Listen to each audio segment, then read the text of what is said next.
La marchandisation de la culture que le gouvernement néolibéral défend est en train de casser l'exception culturelle française. Il n'y a pas un seul film qui montre des problèmes ouvriers. Il n'y en a pas. Nous sommes en retard. Mais en fait, j'étais très en colère. Macron, explosion!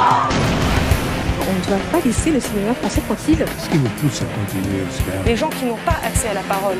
On se doit de leur faire de la place. Je suis au courant de tout.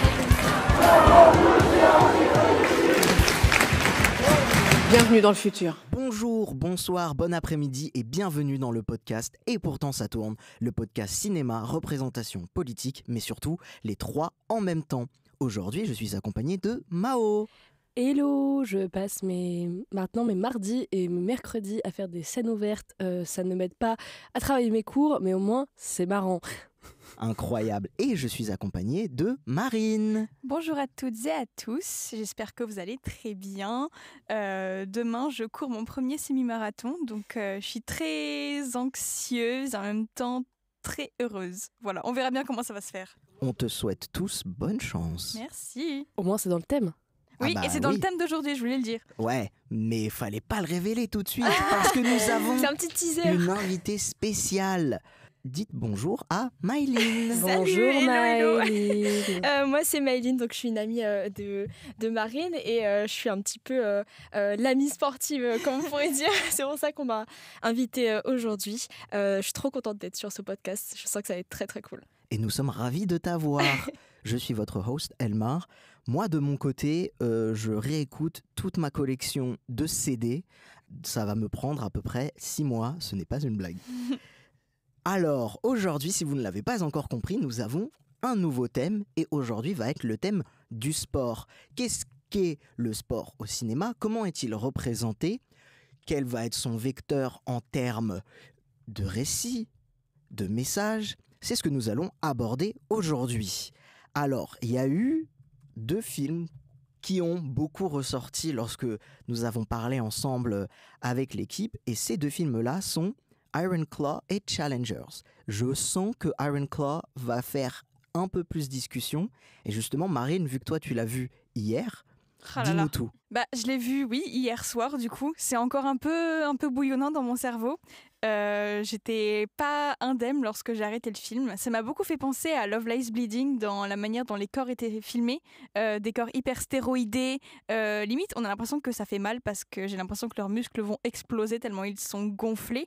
Mais j'aime beaucoup cette manière hyper crue de filmer des corps musclés énormes qui se baladent en slip tout le temps. Parce que du coup, Iron Claw, ça se passe dans un milieu du catch. Et Love Lies Bleeding, c'est dans le milieu de l'haltérophilie, enfin du bodybuilding aussi. Donc c'est des corps très gros, machin. Et je trouve ça vraiment... La manière dont ils ont filmé ce sport-là, je l'ai trouvé hyper respectueuse et presque... c'était une manière de célébrer le catch, de montrer ça comme vraiment un art et un sport en même temps.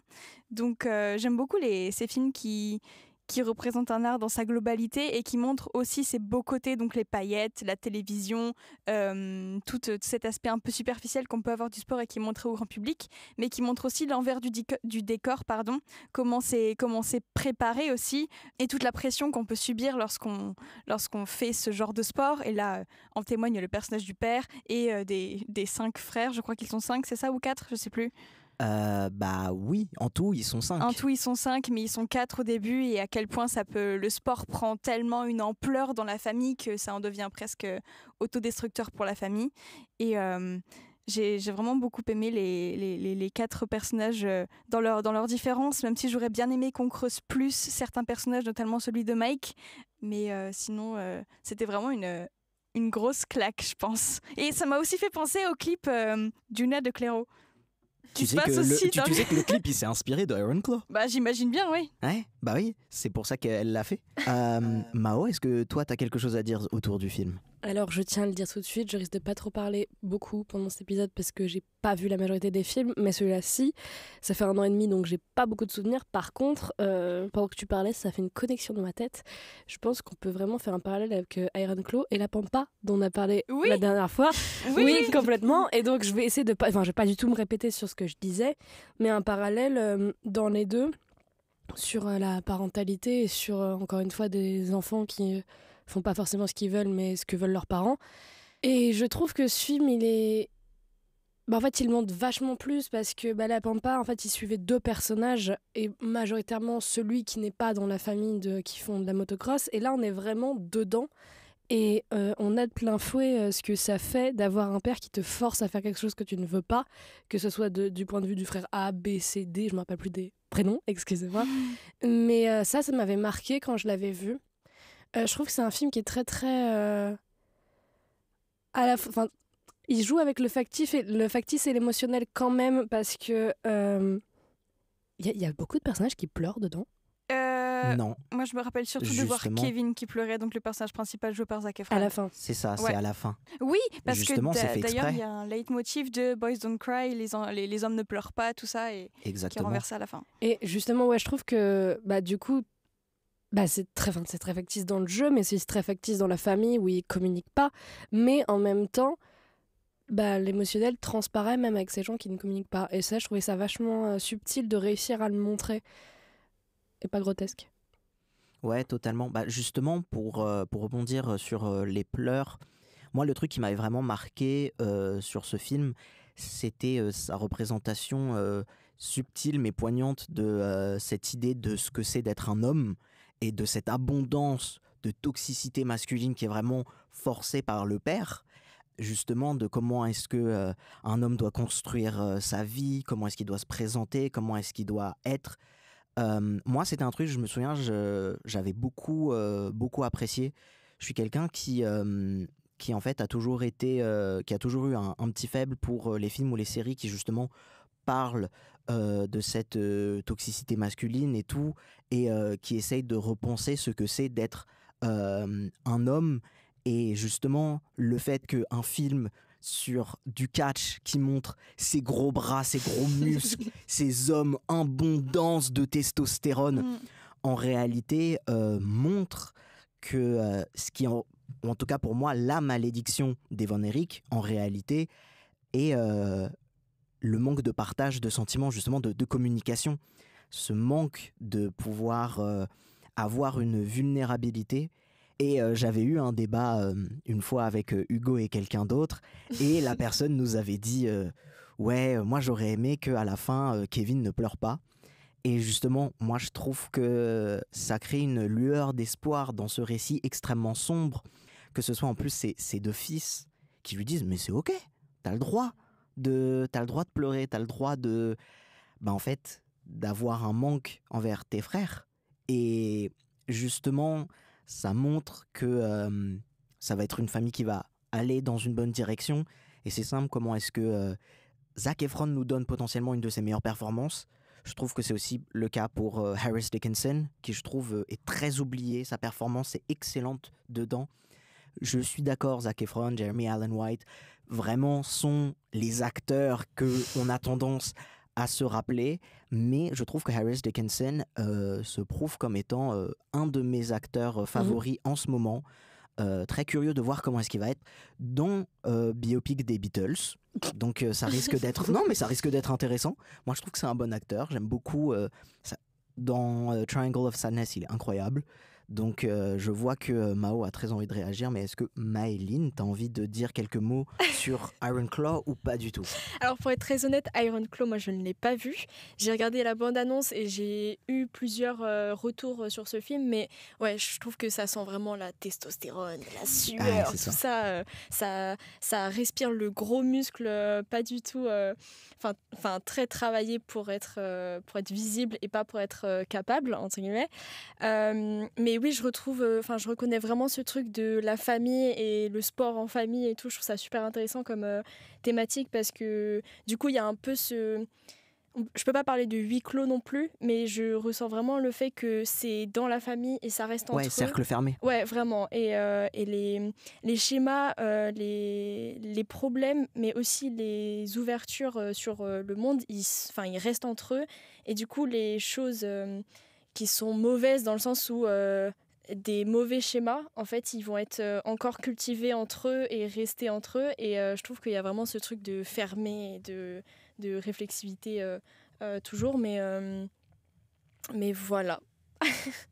Mao. Et si, pour ce que je voulais dire, dans mes souvenirs aussi, Iron Claw, il va dénoncer quelque chose. Je vais pas faire l'affront de parler au nom du sport parce que j'en fais pas. Mais je veux dire dans le milieu du spectacle, parce que donc le catch c'est les deux. Il dénonce l'interchangeabilité aussi des gens, que ce soit dans la famille, au sein de la famille, ça s'est vachement marqué, mais aussi au sein d'autres parts, c'est ce que leur dit leur père et c'est ce qu'ils comprennent. Si jamais ils sont pas bons une fois, demain ils sont plus là, c'est fini, on les aura oubliés, ce sera bien fait pour leur gueule.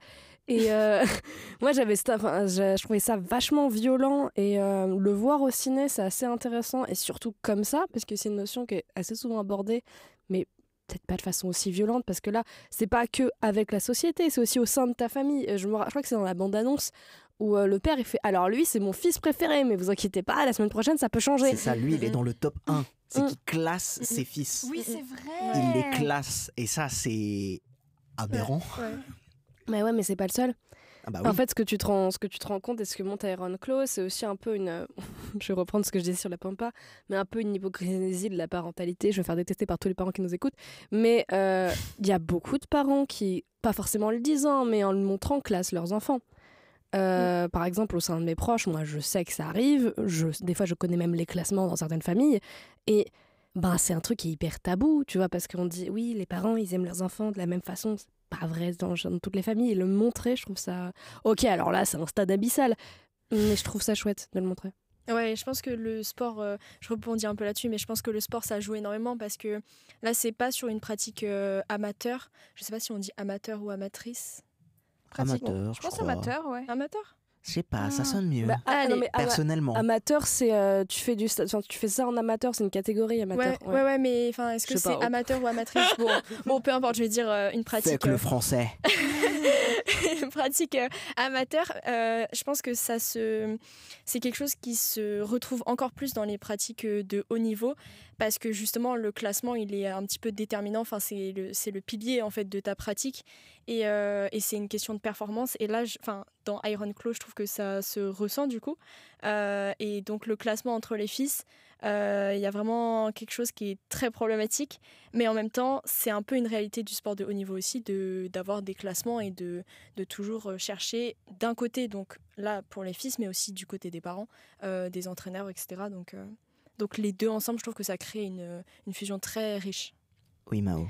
Si 2 secondes, je pense que ça pourrait être intéressant de le mentionner. Donc Iron Claw, c'est un biopic. En se renseignant, on se rend compte que majoritairement ce qu'il développe est véridique, contrairement à d'autres biopics où il y a beaucoup de romancés. Il y a un frère en moins dans le film, et en fait je trouve que c'est intéressant de le dire, parce que là on parle de classement, etc. Et c'est le cadet qui s'est suicidé à 21 ans parce qu'en fait il arrivait même, je crois qu'il arrivait même pas à se faire connaître comme ses frangins, parce qu'il était malade. Et le fait qu'il soit pas dans le film, ça a été dénoncé par certaines personnes que je peux comprendre, même si je rejoins pas complètement, parce que le film il dure 2h30 et il faut bien... si on veut développer tout, les frères, on va dire, dans le film, c'est une adaptation. Il faut donc adapter. Mais du coup, ce que je voulais dire, c'est que pour certains, c'est assez double peine pour ce gars qui n'était pas connu dans la famille, et mis de côté dans le film sur sa famille. J'avais une question pour toi, Maëline, du coup. Quand on parlait de cette notion de classement, de milieu presque très testostéroné, toi, tu fais de l'athlé, du coup. Est-ce qu'on peut dire que c'est à haut niveau ? Je pense que oui. Non, je pense qu'on peut pas dire que c'est à haut niveau, mais en fait, pour contextualiser, moi le sport il a toujours fait partie de ma vie, mais c'est vrai que là cette année, moi je fais de l'athlé au CA Montreuil 93, je suis un petit peu pub. Représente. Et c'est le meilleur club de France en athlé en tout cas, et c'est le meilleur club d'athlé en France, pardon, et il est axé quand même haut niveau pas mal, parce que plusieurs de ces athlètes sont des athlètes de haut niveau. Ça a été le premier club en France à donner un salaire à ces athlètes. Donc il y a vraiment une visée de haut niveau. Après, honnêtement, je ne peux pas dire que moi je suis dans le haut niveau, mais je côtoie pas mal ce milieu, on peut dire ça comme ça, en m'entraînant par exemple à l'INSEP, qui est dans le Bois de Vincennes, c'est l'Institut national du sport, de l'expertise et de la performance, qui est vraiment le campus, l'institution la plus haute en France du sport, et qui accueille notamment les équipes de France, etc. Donc je côtoie un petit peu ce milieu-là, et mon propre coach qui s'appelle Babacar Niang, il a fait les JO plusieurs fois, et donc il a lui aussi cette expérience-là, donc j'ai tendance à côtoyer pas mal ce milieu-là, on va dire ça. Ok. J'avais une question sur Iron Claw par rapport au classement. Comment tu le perçois, toi ? Comment tu le perçois tout cet aspect classement ? Parce qu'en athlète, déjà, c'est un sport individuel. Et est-ce que vous êtes classé au sein du club ?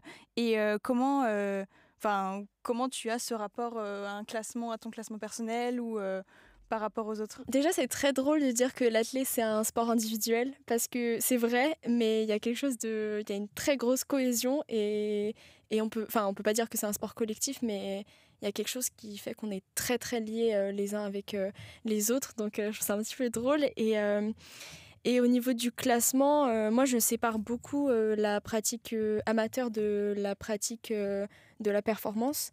Et en fait, je pense que c'est quelque chose à prendre en compte, parce que quand on est en amateur, on est juste là pour kiffer et pas forcément chercher un chrono, une performance. C'est sûr que quand tu es un peu du côté de la performance, peu importe le niveau, mais tu fais beaucoup plus attention justement à ton classement, etc. et à tes chronos. Sans pour autant avoir moins de plaisir. Je pense que le plaisir est là quand même, c'est juste c'est pas la même approche. Dans mon club, il n'y a pas de classement en tant que tel, mais je pense que quand tu es du côté de la performance, tu cours pour être premier. Oui. Enfin, il y a cette volonté de vouloir réussir et pas juste aller se promener pour aller courir. Ça veut, des fois oui, des fois non, mais en tout cas, ton approche, c'est de réussir, de gagner et donc d'être premier. Donc le classement, c'est un peu comme ça qu'il s'effectue. Et je sais pas si je réponds bien à cette question, en fait. Oui, très bien. Mais je pense que le classement, il est très présent dans la pratique. Pour autant, c'est pas quelque chose où on n'est pas obstiné. On s'entraîne pour donner le meilleur de nous-mêmes et pour être premier si on peut être premier. Mais pour autant, c'est pas les matins... en tout cas, pour ma part, je sais que à chaque entraînement, je suis là pour donner le meilleur. Et en vrai, être première, c'est... Je donne le meilleur et ensuite, advienne que pourra, quoi. Ok, ouais. Et justement, cette idée de classement, c'est un arc quand même important de notre deuxième film d'appui, qui est Challengers. Il y a vraiment cette idée de classement, de se dépasser et tout.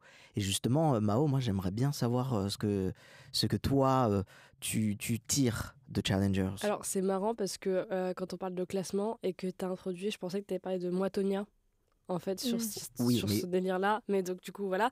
Mais alors, Challenger, c'est comme Iron Claw. Je les ai vus la même année et j'en ai le même niveau de souvenir, on va dire. Donc, non. Alors là, pour l'instant, je vais passer la balle à quelqu'un d'autre et rebondir ensuite. En plus, c'est une blague sur le tennis, du coup. Moi, je veux bien me lancer, du coup, puisque voilà. Mais Challenger, c'est l'un de mes gros coups de cœur de 2024, je pense. Je sais même plus si j'en avais parlé dans mon top 2024, mais il me semble que oui. Oui, grosse claque, et ça m'a vraiment donné envie de faire du tennis et faire du sport. Et pareil, j'aime beaucoup les films de sport quand c'est pas juste montrer le sport comme on pourrait le voir dans des émissions, par exemple. Là, c'est vraiment l'art de montrer le sport et on choisit vraiment des angles pour... je sais pas, je trouve que c'est hyper corporel et ça s'adapte vraiment au corps humain et au mouvement, la manière dont on filme ces corps-là qui bougent et même avec les ralentis, je trouve que ça rend le sport vraiment beau et impressionnant. Et j'aime beaucoup ces films-là qui s'accouplent avec le sport, mais c'est pas vraiment ça. Vu la thématique du film, ça marche complètement. Oui, voilà, on va dire ça. Les films très érotique. Les films qui s'accouplent avec le sport et ça, comme tu disais, ça fait le tennis quelque chose de hyper érotique. Et grave. Un film de cul, Challenger. Je suis désolée, c'est vrai. Et puis même toutes les tensions qui en résultent à cause de cette idée de classement, toutes les rivalités, mais qui en même temps entraînent pas mal de l'affection, finalement, ce truc de ennemi to lover ou de puis moi je te suis, enfin je sais pas.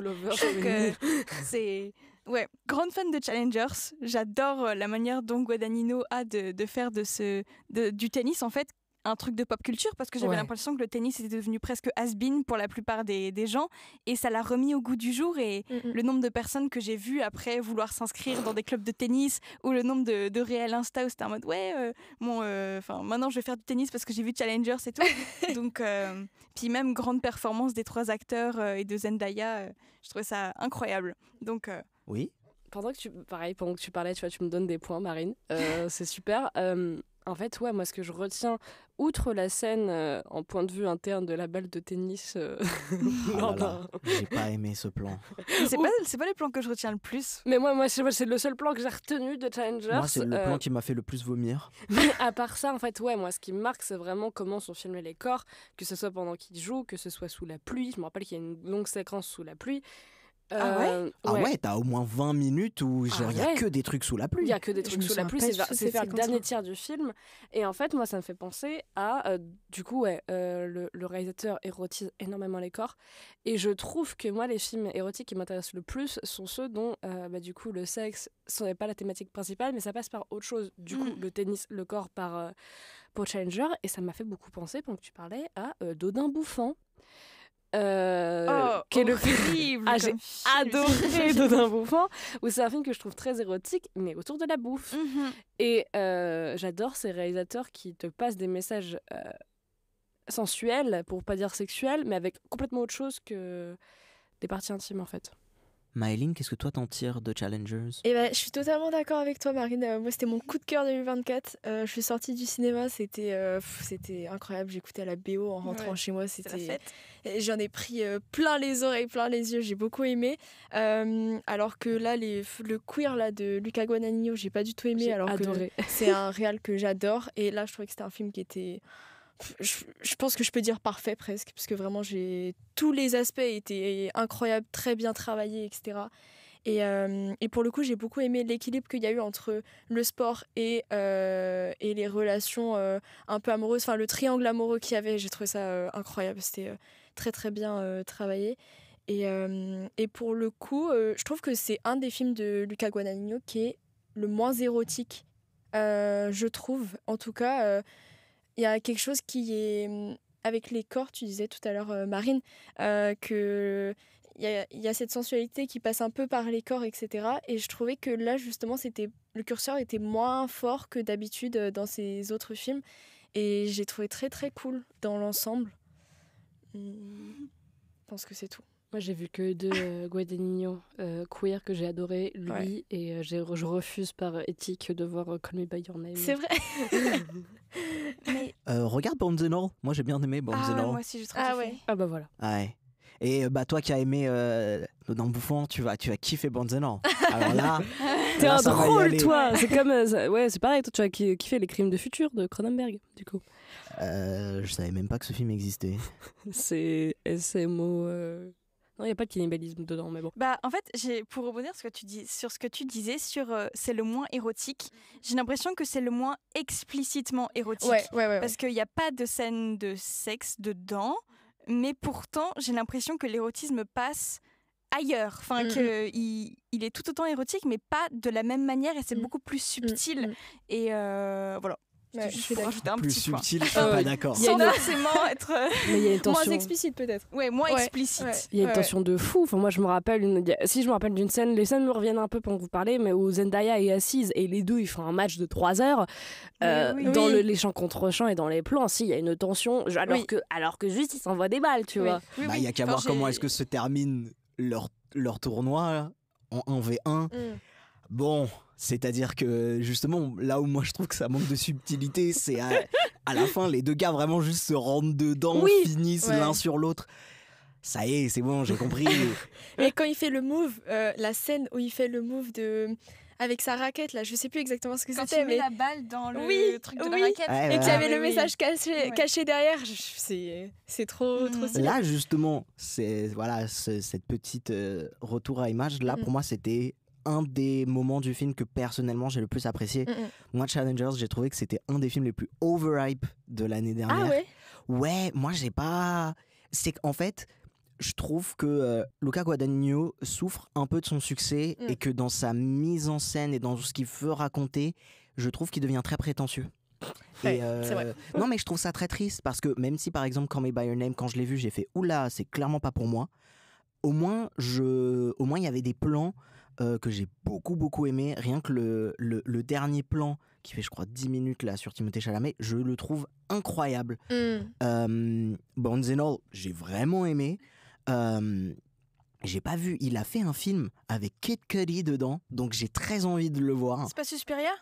Non, c'est un truc sur des ados. Attends, je vais te dire ça de suite. Beaucoup de films. Mais ouais, Luca Guadagnino, j'ai l'impression enfin là avec Queer du coup Mao tu l'as vu, mais c'est pas le thème de cet épisode. Mais en fait j'ai l'impression qu'il a 2-3 thèmes et qu'il reprend et que maintenant qu'il a plein de budget etc.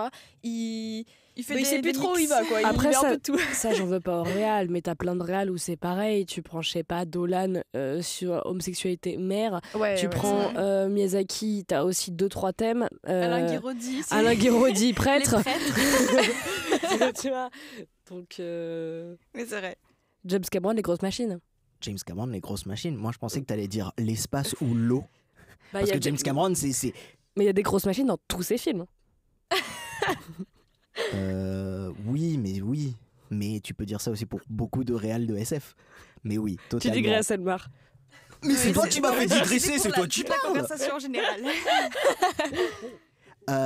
Avant que on s'attaque à un autre type de sport et une autre vision du sport, Maëline, tu as un texte à nous lire. Yes, si je suis présente aujourd'hui, c'est aussi parce que je suis en train de travailler sur un mémoire donc, qui parle de la représentation des femmes dans le sport de haut niveau, dans les documentaires sportifs. Et moi, j'utilise surtout la période post-JO ou un petit peu avant, mais une période très actuelle. Et donc, j'avais une petite chronique que je vais vous lire. C'est Alors que le 21e siècle voit la parole des femmes se libérer de plus en plus, le mouvement MeToo des années 2010 naît en France en 2017 dans le milieu du cinéma avec Judith Godrèche, ouvrant la voie à la libération de la parole des femmes dans d'autres domaines, notamment celui du sport. En effet, le sport de haut niveau au sein des institutions sportives a également été confronté à cette libération de la parole, les institutions sportives étant des espaces et des systèmes de reconduction des schémas patriarcaux, les documentaires sportifs qui les représentent ont un rôle à jouer dans la libération de la parole féminine. Les documentaires sportifs, par leur rapport au réel, questionnent notamment les rapports sociaux et les dérives de sport de haut niveau, donc on va en parler je pense après avec Aïtonia. À travers mon mémoire, je cherche à interroger la manière dont le documentaire s'inscrit dans une nouvelle forme de représentation des athlètes féminines de haut niveau au fil du temps. Et le but de mon projet, c'est vraiment d'avoir une vision holistique de tous les enjeux, des contradictions et des évolutions des représentations des femmes dans les documentaires sportifs actuels. Ce qui est intéressant, c'est qu'ici, on parle de films de fiction, mais il y a une autre approche à avoir avec les films documentaires, parce que c'est un autre rapport au réel et donc une autre représentation des femmes. Et pour cela, j'étudie donc tout d'abord les femmes dans les documentaires d'un point de vue un peu formel. Donc je parle de la surreprésentation des hommes. D'un côté avec des athlètes ou des entraîneurs qui sont souvent des hommes, mais aussi dans les coulisses en tant que réalisateur ou en voix off. Et moi, ça a été assez compliqué de trouver des sources avec des productions féminines ou des athlètes féminines qui ne soient pas réalisés par des hommes, par exemple. Et après, je travaille aussi sur l'esthétique, la qualification esthétique des femmes. Souvent, on parle de l'apparence ou des émotions quand on parle des femmes sportives, parce que c'est un domaine quand même très masculin, qui s'attend à changer et c'est très cool. Ensuite, il y a aussi ce truc de tout ce qu'on représente, donc les apparences et les émotions, et tout ce qu'on ne représente pas. Et ça se retrouve aussi dans les films de fiction, c'est-à-dire l'indépendance et la force des femmes sportives, qui est souvent sous tutelle des hommes. Donc là, c'est un peu un test de Bechdel, parce que souvent, les femmes qu'on représente dans les films sportifs, de fiction ou de documentaire, il y a souvent un homme derrière, et ça, c'est un petit peu dommage, mais ça tend à évoluer, tant mieux. Après, je parle aussi des sujets spécifiquement féminins, comme la grossesse, les menstruations, le port du voile, etc. Et donc voilà, là j'étudie beaucoup la dimension sociologique du documentaire, et je questionne vraiment la manière dont le documentaire, avec son rapport au réel, il a un impact sur la pratique même des jeunes filles, et l'importance des rôles modèles et la construction des sportives quand la représentation des sportives elle est ce qu'elle est aujourd'hui. Ok, merci beaucoup. Mais du coup, maintenant, ça va me permettre, avec tout ce que tu as dit, de rebondir. Est-ce que du coup, tu as vu Aïtonia ? Alors, Aïtonia, je ne l'ai pas vu. Ah, Il y a plusieurs films que je n'ai pas vus de ce corpus, je suis désolée. pas de souci. Mais j'ai regardé toutes les bandes annonces avant de venir pour être un petit peu calée. Ok. Et j'en ai entendu un petit peu parler quand même de I, Tonya. Justement, sur ce que tu disais, il y a toujours un homme derrière. C'est un peu le sujet principal de I, Tonya. C'est que beaucoup de décisions sont faites pour elle et non pas par elle. Et que justement, le fait que ça est vraiment un peu montré à travers le film, qui fait que quand ensuite elle veut prendre une décision pour elle-même, en fait, elle prend tout le monde en compte et surtout son mari, et je crois que c'est le meilleur ami de son mari, mais quoi qu'il arrive, le fait que justement c'est montré dans le film comme étant elle pense prendre une position pour elle-même, mais en fait elle a trop été conformée à prendre en compte le point de vue de son mari, des hommes juste en général. Et justement c'est aussi pour ça que moi j'ai voulu aussi parler des femmes dans le monde du sport quand le thème du sport a été évoqué, parce que I, Tonya, quand je l'avais vu à l'époque, ça m'avait vraiment pas mal ouvert l'esprit avec ce truc-là, parce que je crois que quand le film sort, je dois avoir 13-14 ans, donc évidemment, comment est-ce que je vois le féminisme n'était pas du tout le même que maintenant, et c'est normal. Et justement, moi, ça a été un point d'ouverture, et même une scène qui moi m'avait beaucoup marqué dans ce film, c'est quand Tonya met ses premiers soutiens-gorge et qu'elle se fait toucher par son beau-frère. Ça a été une scène qui a été, qui je me souviens, m'avait pas mal marqué, parce que ça a été aussi vraiment une confirmation pour moi que en fait, c'est des expériences qui arrivent trop souvent aux femmes. Et le film l'a montré d'une telle façon que c'est même à ce jour la scène dont je me souviens le mieux. Et donc ouais, moi, tout ce que tu dis, je trouve que c'est super intéressant. Et c'est vrai que nous, on prend aujourd'hui ce thème-là plus du prisme de la fiction. Mais c'est vrai que le documentaire doit être tout aussi intéressant, déjà par, évidemment, la façon dont le récit est fait. Mais du coup, moi, un truc que je voulais savoir, c'est que j'imagine que vu que tu as vu aussi Challengers, pour toi, c'est quoi un peu le point de différence que tu vois entre justement les films sur le sport qui sont fiction et ceux qui sont documentaires? Est-ce que tu sens qu'il y a une vraie différence ou pas du tout? Ouais, c'est une super bonne question. Et oui, je trouve qu'il y a une différence parce que les films de fiction, je les trouve beaucoup plus sexualisants et objectifiant des femmes, parce que en fait, comme je parlais tout à l'heure, il y a vraiment cette tutelle masculine déjà sur les femmes de base dans le sport, mais en plus de ça, par le biais d'un film de fiction, c'est un peu les fantasmes qu'on essaye de mettre sur les femmes dans ces sports-là. Et il y a vraiment, je trouve, une différence parce que le documentaire, il a cette spécificité de retranscrire, alors après c'est aussi à prendre avec un peu de recul, mais de retranscrire le réel un peu tel quel, du coup. Et donc, il y a des choses où les femmes vont avoir une parole plus libre, etc. Et dans les documentaires, alors que dans les films de fiction, souvent, c'est des hommes qui réalisent. Enfin, c'est beaucoup plus masculin. Et je trouve qu'il y a beaucoup plus cette image de la femme d'un point de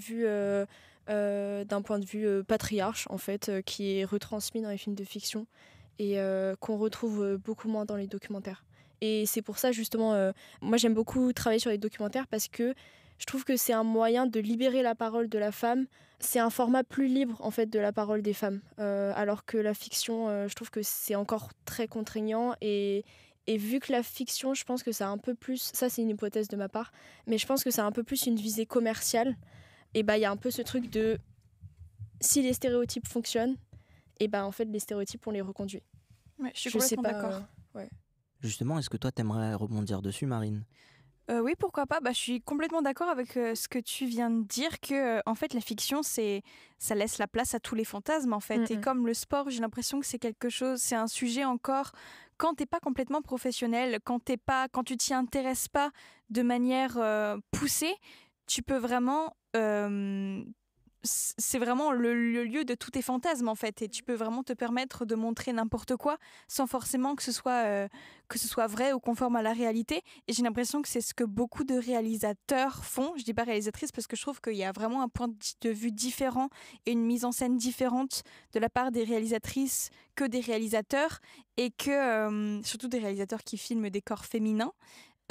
Et en plus, je pense que le fait que lorsque tu fais du sport, tu mets pas des pulls, tu mets pas des joggings, si tu mets des joggings, mais tu t'es en short, t'es en brassière, il y a vraiment j'ai l'impression que c'est vraiment entre guillemets le prétexte des réalisateurs de vouloir montrer des femmes comme ça en les habillant le moins possible et pour que ce soit vraiment le truc du ouais mais elles font du sport donc c'est pas grave si elles sont pas habillées quoi, et puis les filmer vraiment de très très près de manière très objectifiante et très sexualisante.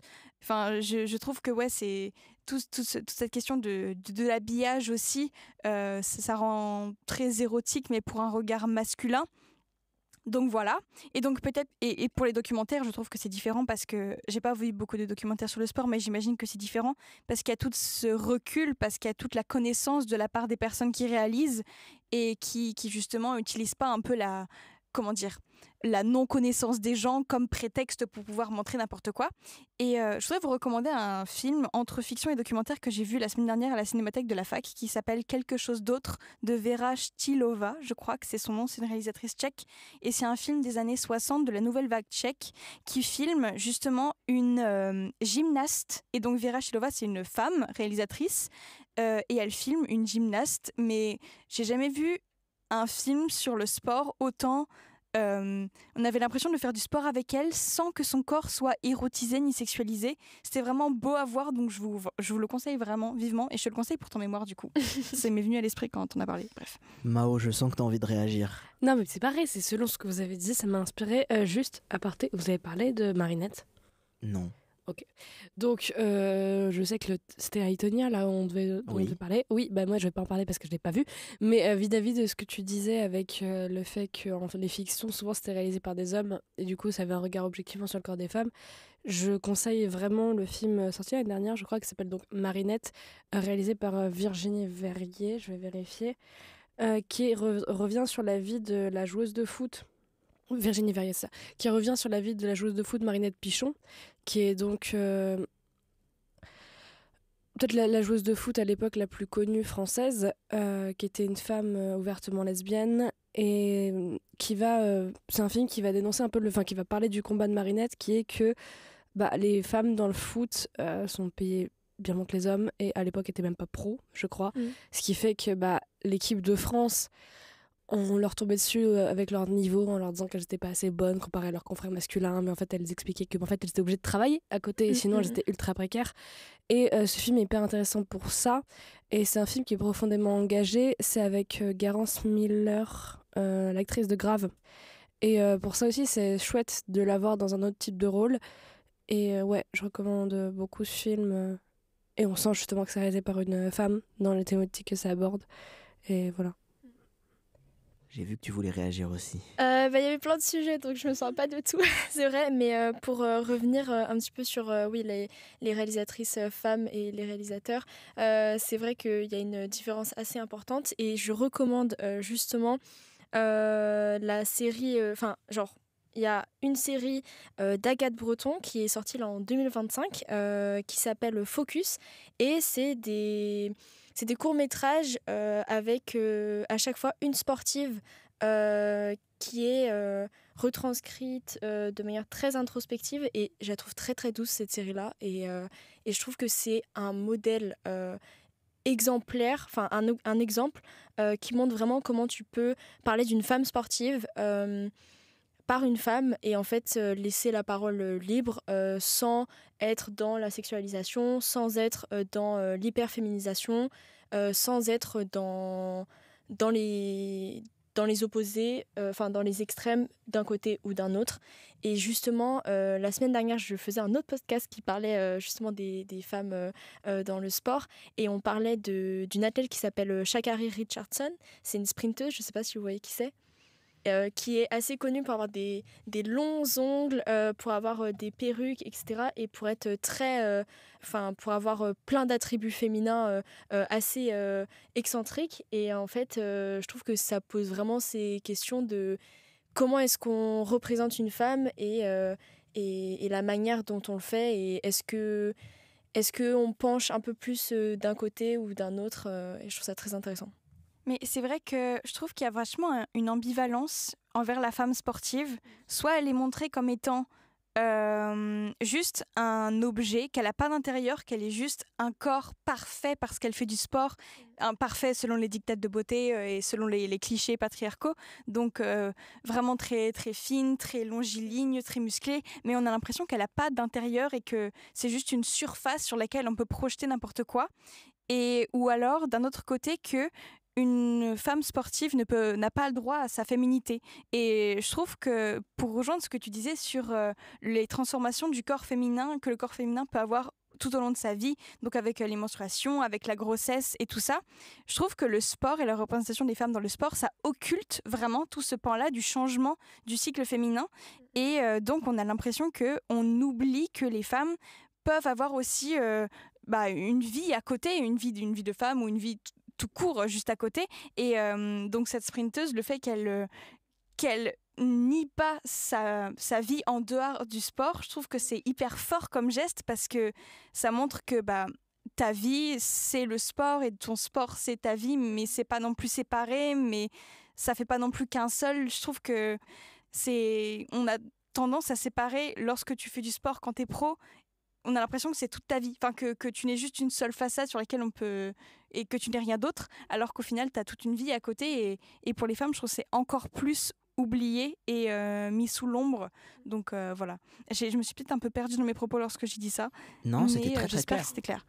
Mao. On parlait de tout à l'heure, du coup, à y aller à fond, etc. Enfin, du coup, sur la dualité, il y a un film que tu as mentionné qui pousse les potards au maximum et je trouve qu'il est hyper intéressant sur sa représentation des femmes dans le sport, c'est Love Live Bleeding.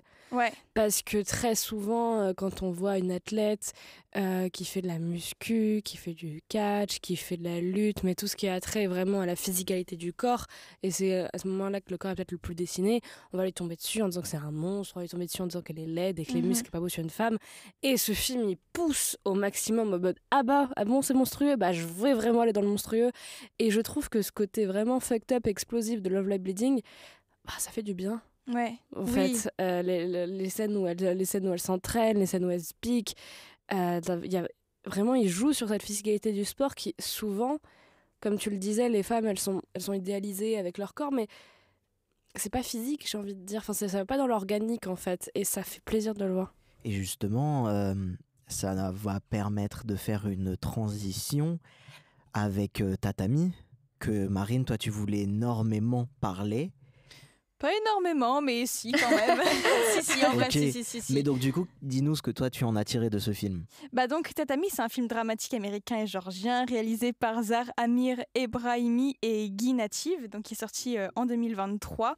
Mais je crois qu'il était en salle en France en 2024. Exact. Et en gros, ça raconte donc le match de Coupe du Monde de judo de la judoka iranienne Leila Hosseini et de son entraîneuse Mariam Gambari. Et donc, cette judokate iranienne se retrouve en finale du championnat du monde, sauf que elle doit se battre contre une judokate qui est israélienne, si je me trompe pas. Sauf que le gouvernement iranien appelle la judokate iranienne en lui disant écoute, nous on s'entend pas très bien avec Israël, donc déclare forfait, sinon on capture ton mari et ton fils. Et donc là, elle se retrouve dans une dualité, dans un dilemme cornélien. Est-ce que je sacrifie ma famille et je donne tout pour avoir la médaille d'or, ou alors est-ce que je fais une croix sur mon rêve d'avoir la médaille d'or et je sauve ma famille, mais qu'est-ce que je fais? Et il y a son entraîneuse, du coup Mariam Gambari, à savoir que je pense que c'est basé sur une histoire vraie. Je suis quasiment sûre que c'est basé sur des faits réels. À voir, je suis pas sûre à 100%, mais à vérifier. Et en gros, tout le film, c'est sur est-ce qu'elle va déclarer forfait pourquoi elle déclarera forfait, et puis toute la pression que son entraîneuse lui met sur elle pour qu'elle déclare forfait, mais en fait elle veut pas déclarer forfait. La judokate elle est mais non, ils peuvent rien faire contre ma famille, ils peuvent rien faire et tout, et ça montre vraiment toute la pression qu'un gouvernement peut mettre sur une femme dans un sport, et tout ça pour des enjeux géopolitiques. Et donc, les deux femmes, la judokate et son entraîneuse, vont subir des fortes pressions pour que Leila feigne une blessure et déclare forfait. Et aussi, il faut savoir que cette judokate, donc Leila, elle porte le voile durant les matchs. Et il y a toute une histoire autour de...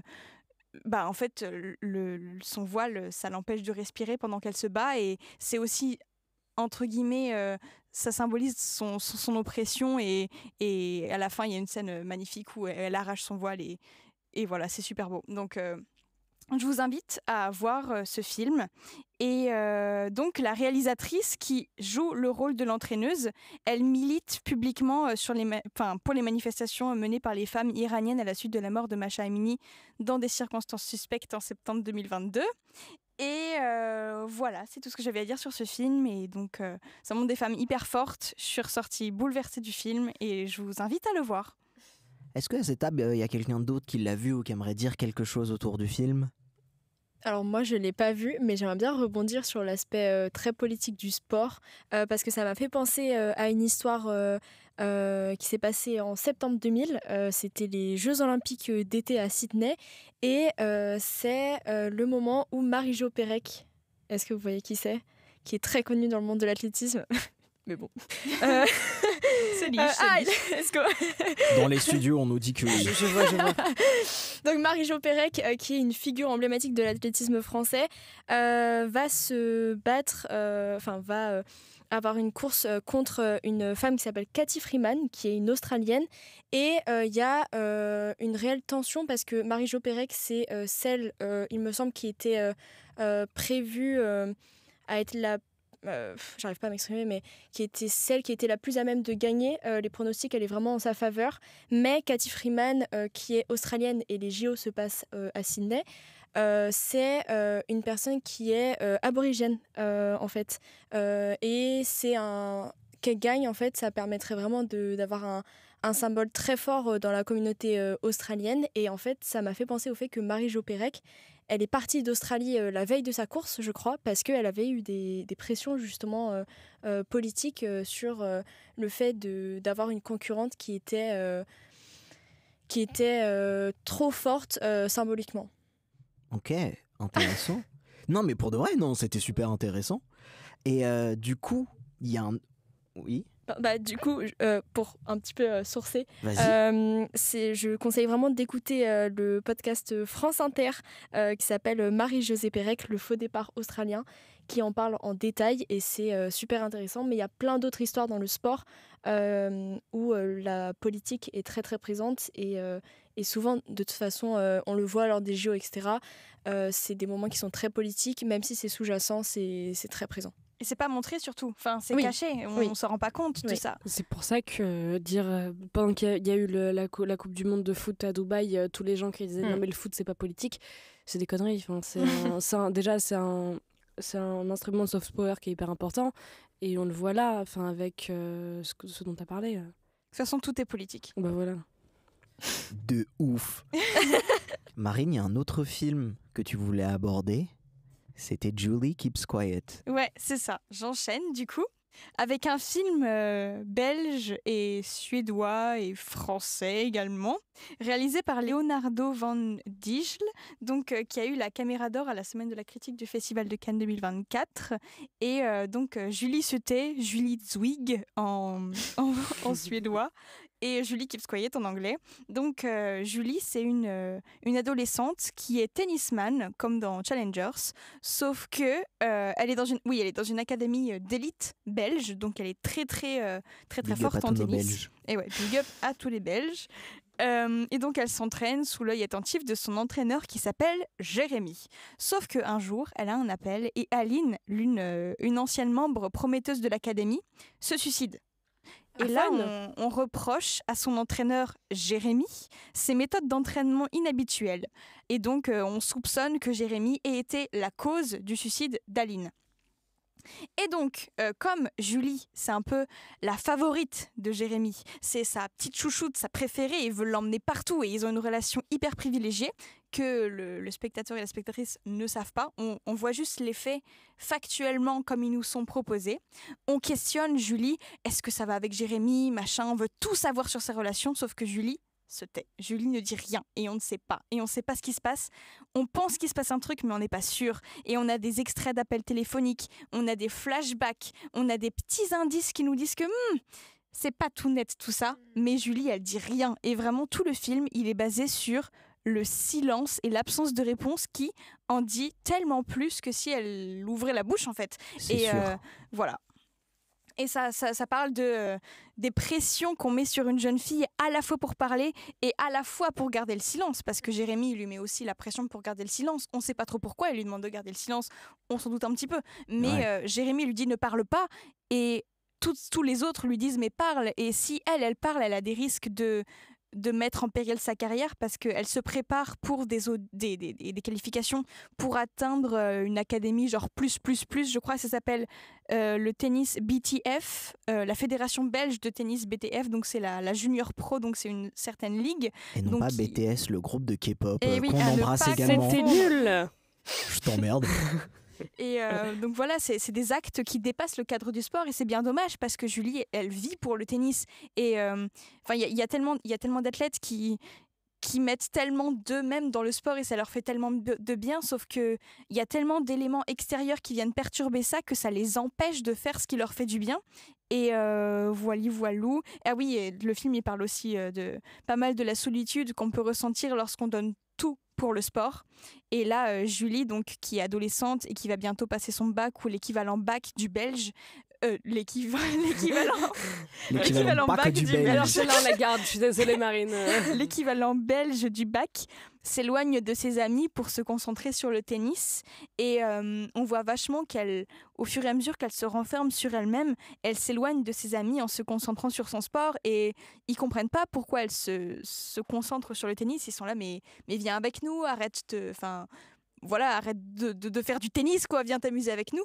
Et je trouve ça hyper ambivalent, cette relation qu'on a avec le sport en tant qu'athlète. À quel moment tu dis non à des activités sociales ou amicales en raison de ton sport. Par exemple, il y a beaucoup d'athlètes qui font pas de soirée ou qui ont un bedtime ou alors une certaine horaire très précise à respecter, des entraînements très précis à respecter. Et je trouve ça, il faut une certaine discipline qui parfois empêche certaines activités sociales qui sont également importantes pour le développement de l'humain. Donc je serais hyper curieuse de savoir votre avis.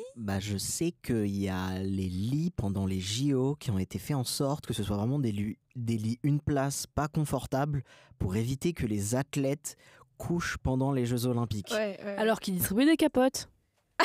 Ouais, les gars, faut avoir un message clair. Ouais. Soit c'est oui, soit c'est non.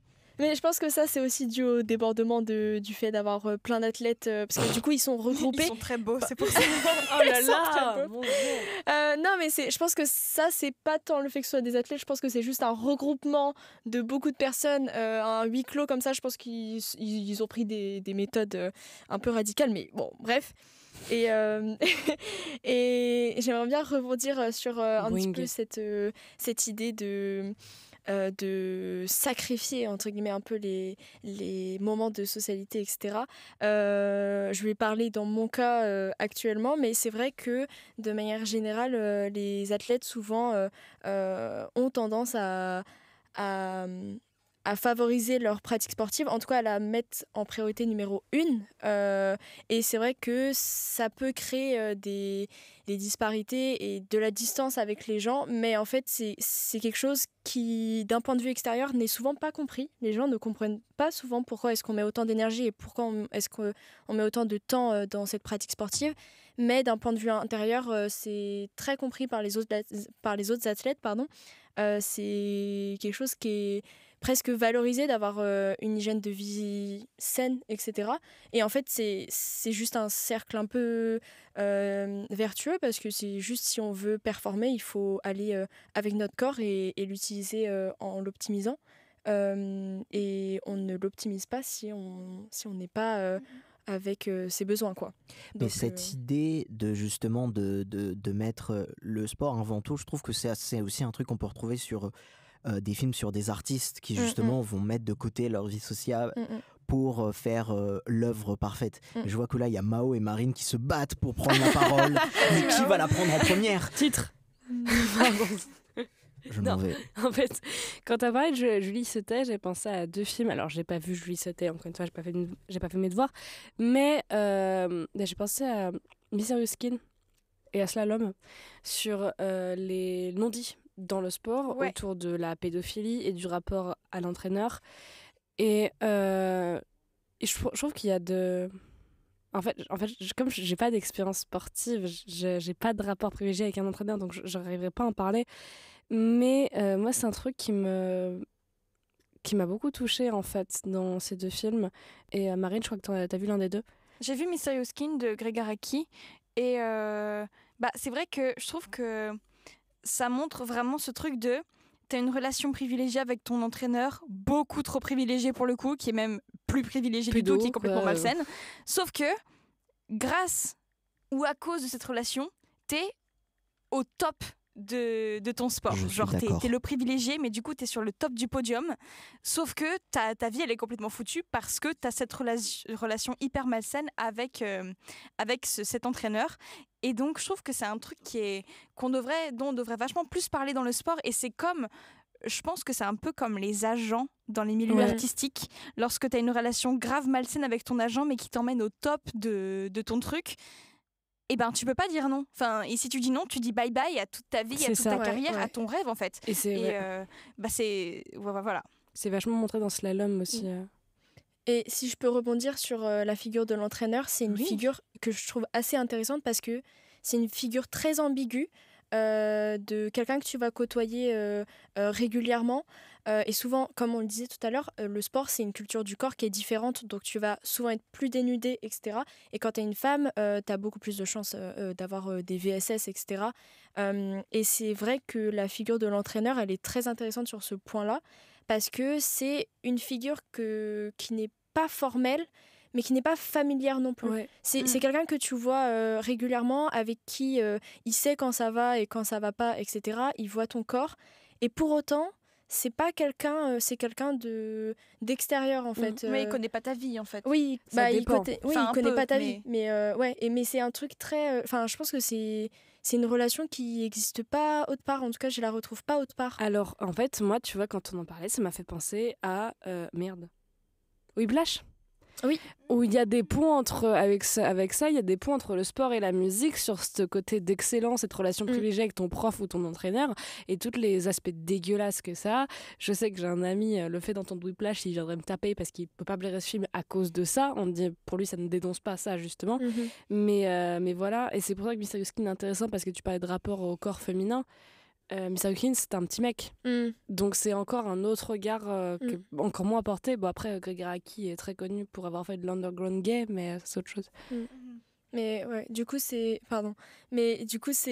très intéressant de voir que les dérives, elles peuvent très très vite arriver et il faut être assez vigilant. Et surtout quand c'est par exemple un entraîneur qui est un peu en toute puissance, parce que souvent c'est aussi une question de position dans le club ou des choses comme ça, parce que c'est des rapports de pouvoir aussi. Et quand c'est la première expérience pour une athlète et que l'entraîneur il use vraiment de sa confiance, parce que c'est une relation de confiance qui se crée aussi, les dérives elles sont très très très présentes en tout cas. En fait, ça montre juste que dans n'importe quel rapport social, quand il y a une relation de pouvoir dominant, entre guillemets dominant-dominé, parce que à la base, c'est pas le cas, prof-élève ou entraîneur-étudiant, ou entraîneur sportif. Mais oui, on tombe toujours sur des rapports de domination, très souvent, quoi. J'avais une question qui était plutôt rattachée au début de la conversation. Je sais pas si c'est utile de la poser. Si, bah oui. Du coup, c'est plutôt une question pour Maëline, mais au niveau du rapport sport-vie, enfin plutôt sport, vie sociale, Mhm. comment tu t'organises? C'est où tes curseurs, si tu veux bien nous les partager? En fait, c'est une question de priorité. Et moi, je sais que ma priorité, c'est l'athlé. Donc, il y a des fois où je vais faire des entorses si elles valent le coup. Mais moi, mes entraînements, c'est pratiquement tous les soirs, en fait. Tous les soirs, je vais m'entraîner. Et par exemple, avec la fac, quand je choisis mes cours, je ne choisis pas des cours qui sont sur mes horaires d'entraînement, parce que je préfère privilégier mon entraînement, parce que ma priorité est là. Je pense que quand on a cette pratique sportive, ou en fait, dans le sport, mais si on a une autre pratique, ça marche aussi. C'est si on a une autre pratique qui nous prend beaucoup de temps et beaucoup d'énergie, c'est juste une question d'organisation et de priorité. Donc évidemment, il y a des fois, je suis pas sortie voir ce truc-là ou faire ceci, etc. Mais il n'y a pas de frustration dans le sens où moi, je sais que je fais le bon choix parce que c'est ce que j'ai envie de faire. Donc finalement, c'est pas problématique. Et en fait, je peux sortir après l'entraînement. Enfin, je suis pas non plus bloquée dedans, quoi. J'ai décidé de ne pas faire ça pour aller à l'entraînement. Pour autant, ça veut pas dire qu'après je peux pas y aller, qu'avant je peux pas y aller, etc. C'est juste une question de... Enfin, je pense que quand c'est le bon chemin, il n'y a pas de question à se poser. Enfin, par exemple, moi je fais un peu le lien avec l'alcool, etc. Mais moi j'essaye de manger assez sainement et je bois pas d'alcool. Mais c'est pas quelque chose que je fais pour l'athlé, c'est quelque chose que, en fait, vu que par l'athlé, j'ai envie d'utiliser mon corps et de l'optimiser et d'aller dans le même sens que mon corps, en fait c'est juste la suite logique. Je sais pas comment expliquer, mais Non, c'est c'est quelque très chose clair. de plus fluide et c'est pas quelque chose de je me sacrifie de pas aller voir mes potes, etc. Non, juste j'ai plus de plaisir à aller m'entraîner et j'ai plus l'envie et ma priorité elle est plutôt sur l'entraînement plutôt que de sortir ou de faire des choses comme ça. Donc après il y a des fois on en parlait justement avec une athlète avec qui je m'entraîne qui me disait mais moi mes copines elles ne comprennent pas quand je leur dis que j'ai pas envie de sortir parce que je suis fatiguée et parce que ceci, parce que elle justement elle expliquait que oui, quand on s'entraîne et qu'on s'entraîne parce qu'on le veut vraiment, il y a ce truc où physiquement on est fatigué après la séance, on est au bout quoi, et mentalement aussi, et que sortir ça y est, enfin des fois on n'a pas forcément envie ou des fois on n'a juste pas l'énergie. Enfin, quand on revient de certaines séances ou de certaines compétitions, t'es juste éreinté et t'as envie de te poser et voilà. Mais c'est un mode de vie, vraiment de manière générale, je me rends compte qu'il n'est pas trop compris d'un point de vue extérieur, mais entre les athlètes, c'est ultra normalisé, quoi. Mais c'est drôle parce que du coup, ça fait vraiment des points de vue très différents et quand tu le dis à une certaine personne, ça va bien passer et à l'autre, va y avoir ce truc de je comprends pas, quoi. C'est drôle. Alors je sais pas où on pourra le caler parce qu'en fait tu parlais avec l'athlé, il le faut aussi peut-être de penser un peu souvent qu'à ça. Moi ça fait penser à un truc en cours la dernière fois. Il y a un mec qui se faisait chier et l'autre regardait son téléphone comme n'importe quelle personne qui se faisait chier ou regardait ou lire un livre. Le mec, il avait donc calé son téléphone, il regardait le saut à la perche. C'est-à-dire qu'il y avait le cours et le mec, il jetait le saut à la perche. Et ça, je trouve ça formidable. Et en sortant, il me dit oui, j'étais en club d'athlé, en fait, je tombe amoureux du saut à la perche, donc je fais du saut à la perche. Et je trouvais ça merveilleux, tu vois. Autant un mec qui regarde du foot sur son téléphone, moi je suis tu fais comme 80% des sportifs, parce qu'en fait malheureusement à la télé ou dans le cinéma ou le foot c'est peut-être le sport qui est le plus représenté avec le tennis, et t'as d'autres sports qui sont beaucoup plus reclus, par exemple le saut à la perche. Moi j'étais ravie de voir un mec qui regardait du saut à la perche. Et il se passe des choses en ce moment en saut à la perche en plus. Tenez-vous à jour du saut à la perche. Vraiment. Big conseil du podcast. Branchez-vous sur Les gars, it's the place to be. Et en vrai, là, je me suis prise à ne plus écouter le cours et regarder aussi le saut à la perche. Non mais c'est énorme. Il était perché ou quoi le cours? On est où là? Toi qui as les prénoms, comment il s'appelle celui qui est habillé en jaune et qui a les cheveux longs, qui gagne très souvent? La Brice de Nice. La perche.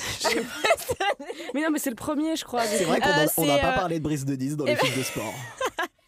En saut à la perche, je te dis. Et justement, c'est pour ça que je disais qu'il se passe des choses en saut à la perche, c'est que c'est Armand Duplantis, c'est un Suédois qui est colossal. Ce mec est colossal.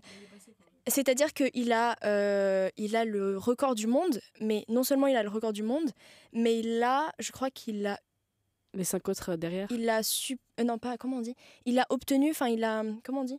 Il l'a surpassé 11 fois, il me semble, depuis wow. l'année dernière, depuis la saison parce l'année qu'il fait dernière. mètre par mètre, non, enfin il fait pas, il fait échelle par échelle, je me je serais crois. arrêté à 10. Il fait échelle par échelle, je crois. Oui, en oui, fait, c'est ça. au lieu de faire une ouais. grosse distance, il fait petit bout par petit bout. Oui, c'est ça. En fait, en saut à la perche, tu commences avec une certaine distance. Ensuite, chaque participant va sauter. Et puis, il y en a qui se font éliminer. Enfin, t'as 3 essais, il me semble, à chaque fois. Et en fait, progressivement, il monte.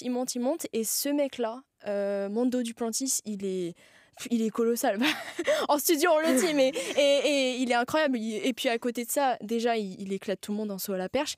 Il brise des records mondiaux, alors que normalement, un record mondial, ça met plusieurs années pour se briser. Lui, il le fait et il kiffe et il a l'air de s'amuser.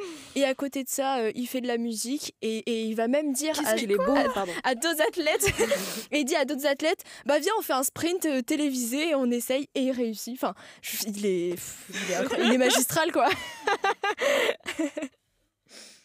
Mais il y a un gars qui s'appelle Thibaut Collet, et ça rejoint du coup la thématique de la famille dans le sport, parce que Thibaut Collet, c'est une famille qui font tous de l'athlé, je crois ils font tous du saut à la perche, et du coup il y a vraiment ce truc de le sport est très présent dans leur famille.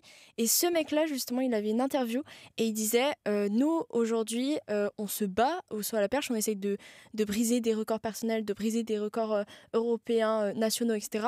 Mais on sait très bien que Armand Duplantis, il est sur une autre planète, et il nous fait un peu une Verstappen si vous avez la rêve, il nous fait une Verstappen, mais de manière encore plus avec un écart encore plus présent, quoi. C'est énorme.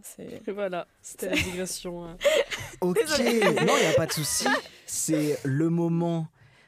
C'est notre dernière partie de chaque podcast. Ce sont les recommandations culturelles. Qui voudrait commencer avec sa reco? Mao, tu as levé la main très vite. Oui, parce que moi, il y a mon film préféré de l'année, du coup, qui est sorti récemment, où j'attendais que dalle, parce que c'est vraiment un titre à chier. Et heureusement qu'Hugo n'est pas là, parce que sinon, il aurait dit qu'il n'était pas d'accord. C'est Ma mère, Dieu et Sylvie Vartan, qui est une adaptation d'une autobiographie d'un avocat français qui, sobrement, marche grâce à Sylvie Vartan, si je puis dire. Et donc, ça revient sur la vie de sa mère, sa vie à lui, sa naissance dans une famille de 6 frères et sœurs.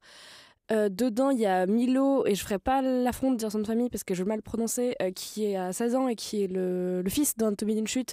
Et cet acteur est génialissime. Il a un tout petit rôle, il s'appelle Jacques, et il sait rire. Il sait lire, pour ceux qui ont vu le film. Ouais. Et vraiment, je suis fascinée par ce jeune acteur, et j'adorerais le voir dans d'autres films et dans des plus gros rôles. Donc je le conseille énormément, et je conseille aussi d'analyser le personnage de la mère, qui est peut-être le plus ambivalent que j'ai vu cette année, dans le positif comme dans le très très négatif. Et voilà, je le conseille à 1000%. Et si après j'arrête, parce qu'Elmar, t'es très fan de musique, je trouve que la musique est abordée vachement bien, parce qu'il y a beaucoup de Vartan, logique, c'est dans le titre, mais je trouve pas que ce soit du plaquage. Ils vont pas mettre « Ah tiens, elle est jolie cette chanson de Vartan, on va la mettre maintenant !» Non, ça a vraiment un sens dans la diégèse du film, et j'ai une scène qui me vient vraiment en tête sur... J'ai plus le titre de la chanson, mais une chanson très connue de Vartan où la scène est vraiment calibrée, millimétrée sur la chanson, et c'est super. Et vraiment, c'est une pure comédie dramatique, je trouve, parce que tu ris vraiment devant. Et en même temps, c'est une histoire qui est très tragique quand même. Maëline, est-ce que toi, tu as une recommandation culturelle? On va continuer dans le sport, je pense. Je pense que là, il y a de quoi faire. J'ai plusieurs choses à recommander. Donc, tout à l'heure, j'ai parlé de la série Focus d'Agathe Breton, qui est vraiment super intéressante et qui donne la parole aux femmes par les femmes. Et vraiment, je vous la conseille. On la retrouve où? Elle est sur YouTube et sur L'Équipe, je crois. Ok. Et, mais très facile d'accès. Sur L'Équipe. Pour commencer un petit peu avec le sport de haut niveau, on peut aussi parler de la série Champion, qui est disponible sur France TV. C'est une série de Florent Baudin et qui retrace plusieurs athlètes, donc masculins et féminines, sur leur préparation pour les grandes compétitions, etc. Et je reste beaucoup dans l'athlétisme, mais un dernier documentaire qui pour moi est mon coup de cœur du moment, vraiment, c'est Crois pas qu'on dort, de Lou Marillier ou Marillier, je ne sais pas comment ça se prononce, et Nick Walters, qui est sorti en janvier 2025. Il n'y a eu que 2 jours de programmation dans tous les cinémas de France, mais il n'y a eu que 2 jours, et c'est quelque chose qui est très exclusif, donc je peux pas dire où est-ce qu'on peut le retrouver, Je sais pas si on peut le retrouver, mais en tout cas, c'était, Internet est notre ami, on va le retrouver. Ah, mais celui-là est très dur à retrouver pour le coup. Mais il vaut vraiment le coup, c'est une pépite avec une bande originale de Tiakola. Ok. C'était incroyable et ça suit le parcours de 3 athlètes, donc 2 jumelles et un athlète seul, paralympique, sur leur progression et leurs entraînements depuis 2021 dans la préparation des JO. Et c'est ultra intéressant et c'est très captivant. Et vraiment, l'avoir vu au cinéma, c'était une expérience incroyable. Et pour finir, j'avais quand même une petite pensée au podcast que j'ai fait donc, la semaine dernière qui parle des sports et qui est très intéressant, je pense, pour ceux et celles qui aiment bien parler du sport sur plein d'aspects différents. Ça s'appelle À vos marques, prêtes, parler. Et c'est un podcast d'Élise Pesson qui interviewe donc des athlètes, des journalistes, etc. Plein de femmes dans le sport et qui pourraient être quand même très en lien avec le vôtre parce qu'ils parlent tout des enjeux vraiment de la femme dans le sport et c'est un podcast, je trouve, qui fait vraiment avancer la libération de la parole féminine et donc branchez-vous. Ouais, mais écoutez-le après nous, genre. On oui, est la priorité. C'est complémentaire, mais je pense que c'est très enrichissant de mettre les deux ensemble. Mais t'as raison, shout out à eux et shout out à elle. Marine. Moi, je vais vous recommander un blog / podcast cinéma qui s'appelle It is Clueless et qui a été fondé par une amie à moi qui s'appelle Jasmine, que je salue par ici. Je sais qu'elle nous écoute, donc big up à Jasmine. Et c'est une association étudiante et qui est spécialisée sur la neurodivergence et les représentations de personnages neurodivergents au cinéma, dans les séries, dans la pop culture et tout ça. Donc on a un blog qui est disponible. On a aussi un compte Insta que vous pouvez retrouver. Donc j'écris pour ce blog. Voilà, donc on fait des petites chroniques. Vous parlez du film Clueless ou pas du tout ? Je sais plus, je sais pas si on a une chronique dessus, mais allez regarder, voir s'il y a un article dessus. Je vous très vendeur. Et donc elles ont aussi un podcast, je dis elles au pluriel parce que c'est Jasmine et Kim, donc qui est la cofondatrice, qui ont créé un podcast donc qui s'appelle It is Clueless, qui est aussi disponible sur toutes les plateformes, et qui parle là pour le coup plus en détail de représentation de la neurodivergence au cinéma. Et le premier épisode, ça s'appelle Décoder Mercredi Adams, que je vous conseille parce que Mercredi Adams est codé autiste. Donc, allez-y, foncez, big up à It is Clueless. C'est une super asso. Et Mercredi Adams.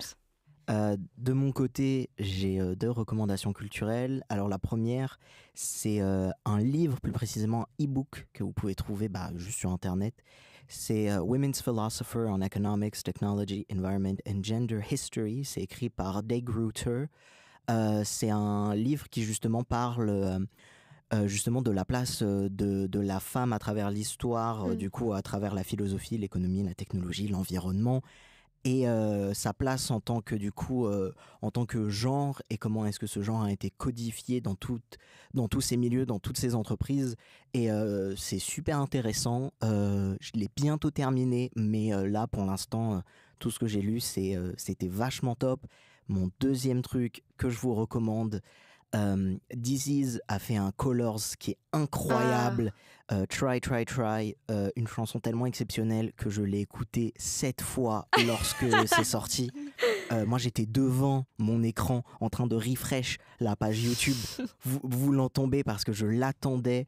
Le retour de This Is, ça fait plaisir. Et voilà. Est-ce que vous avez un petit mot à dire avant qu'on se quitte ? C'est le printemps. Ouais. Je vous ai fait une infidélité. Voilà, hier j'ai enregistré une section audio. Je ne sais pas quand ça va sortir, mais je le dirai quand sera le moment. C'est ça. Restez branchés, évidemment. Et je tenais quand même à vous remercier de m'avoir accueilli. C'était très très cool de parler de tout ça avec vous. Et on a exploré plein de sujets. C'était super cool. Merci beaucoup. Merci à toi. Et justement, j'aimerais remercier Mao. J'aimerais remercier Marine, j'aimerais remercier Maëline et surtout à vous d'avoir écouté. N'oubliez pas, profitez de l'art, faites votre propre avis et on se dit à la prochaine fois. C'était le podcast Et pourtant ça tourne. Bonne route, partenaire.